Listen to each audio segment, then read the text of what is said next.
There isn't a single industry that AI hasn't touched, and that means every freelancer in every niche is being affected. Some argue it's good, some argue it's bad, but I'm here to cut through the hype and tell you what you need to know to thrive in the age of AI as a freelancer. If you're new here, my name is Janessa, and I've been freelancing for going on 8 years now. When I started out as a freelance copywriter, generative AI tools like ChatGPT and Claude didn't exist. I built my business word by word from scratch. So like a lot of people, I was skeptical about AI in the beginning and honestly a little bit afraid of it. But I've learned to embrace it because the fact is that AI is here to stay. And I've noticed that we're at a really interesting place right now because businesses are realizing that AI has limitations. And unfortunately, they usually learn this the hard way. In the last couple of years, I've had to scrape some blogs out of the AI gutter because the AI generated content had damaged the website's SEO authority so much that it was impacting revenue. And we've all probably noticed some AI blunders in the headlines that resulted in lawsuits and public outrage. I feel like 2025 was really the year that a lot of businesses got excited about the possibility of cutting costs with AI, but in their eagerness, they forgot to do the thing that you should do with any new technology,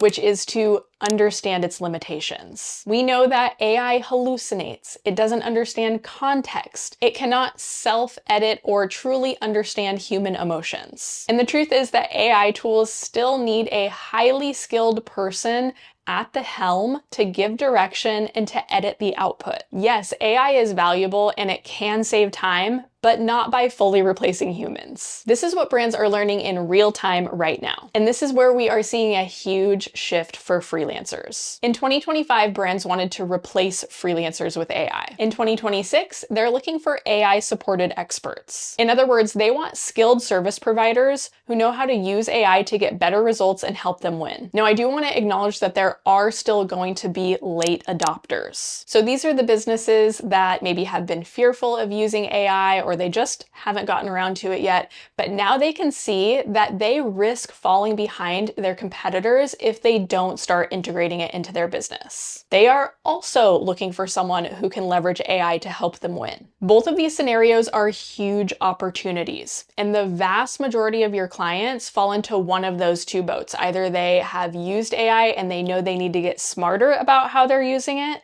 or they know they need to start integrating it. Now you might be thinking, I'm not an AI expert. Guess what? No one is. AI is brand new and it's moving so fast that no one can truly keep up with it. But you can learn the tools that are available right now that will help you deliver your service better and faster. And here's the good news. Any freelancer at any skill level can become an AI-supported expert. It doesn't matter if you've never worked with clients or if you've been doing this for years. I'm going to show you what it looks like on both sides of the spectrum. Here's the plan if you're a beginner. You're going to go all in on one signature service for one ideal client avatar. Get really specific about who you help and the results that you get for them. Then find an AI tool that helps you deliver better results faster. Tools like ChatGPT are just the tip of the iceberg. I can almost guarantee that no matter what you do, there is an AI tool to help you do it. So once you have your tool, make sure that you practice using it. Probably practice using it on your own first before you use it for client work. Learn everything you can about it and become an expert in that tool. From there, you should keep your finger on the pulse of AI and how it's affecting your clients. Subscribe to newsletters, listen to podcasts, watch YouTube videos, whatever you need to do to keep tabs on how things are evolving. And remember that your goal is not just to work faster, it's to deliver a final product that ultimately makes your clients more money. So keep the lines of feedback open with your clients and make sure that they're seeing results and they're happy with the work. Once you have a proven track record of results and a solid reputation, along with extensive industry knowledge, you are ready to position yourself as a strategic partner. Usually this means you're positioning yourself as a manager or a strategist. This means instead of solely focusing on deliverables, you promote yourself to the person who orchestrates and directs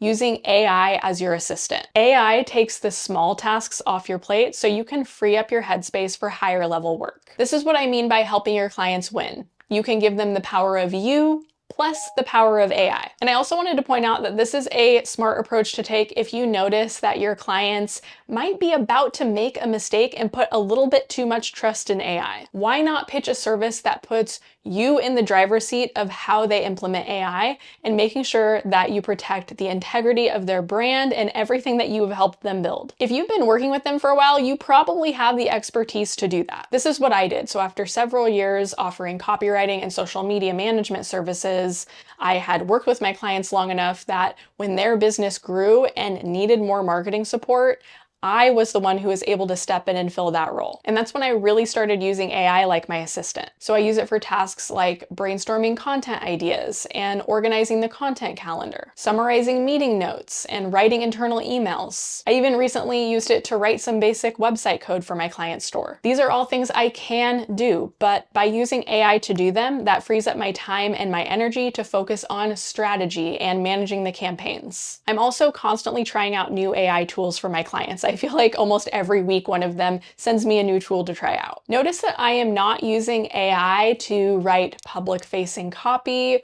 or do things where a human really needs to be involved to protect the integrity of the brand. And while AI is moving fast, I think that's the line in the sand that we will need to respect at least through 2026. Because while it may feel like AI is coming for your job, the reality is that we're still a long way from that happening. AI is going to continue to disrupt our lives and our work. You get to decide if that's a good thing or a bad thing. If you were feeling frustrated about AI, I hope this video helped shift your perspective. And if you were excited about AI, I hope this gave you some clarity on how to take advantage of the unique opportunities that we have right now as freelancers. This video is coming out right before the new year, so if you are looking for some ideas for an AI-supported business, I'll link my video with 7 ideas right here. These are in-demand, beginner-friendly services. And if you found this video helpful, make sure you hit subscribe because I've got a lot more in store to help you build a stable freelance business in 2026.